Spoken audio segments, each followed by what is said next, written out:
जो लड़की के खुला खुला हो खेला, अच्छा लड़का फसावे के चाल हो खेला। अच्छा यही नहीं, अभी और सुनिए।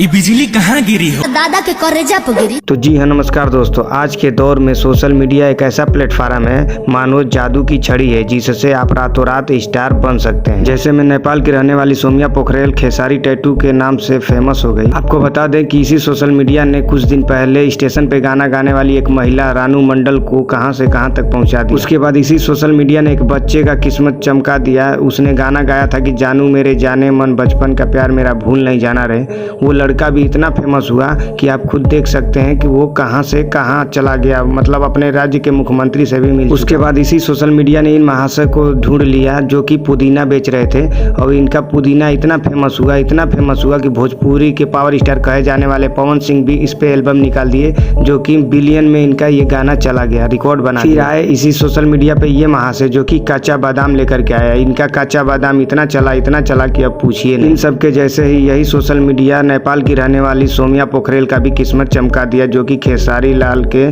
फोटो हाथों पे बनवा करके बहुत ही ज्यादा फेमस है। नेपाल की रहने वाली सोम्या पोखरेल कभी सपने में भी नहीं सोचा होगा कि मैं सोशल मीडिया पे इतना फेमस हो जाऊंगा। एक हाथ पे खेसारी लाल यादव जी का टैटू बनवा लेने से मुझे उनसे मुलाकात भी हो जाएगी, कभी सपने में भी नहीं सोचा था। तो दोस्तों, आप लोगों को क्या लगता है कि सोशल मीडिया कितना पावरफुल है? आप अपनी कमेंट बॉक्स में राय जरूर दीजिए।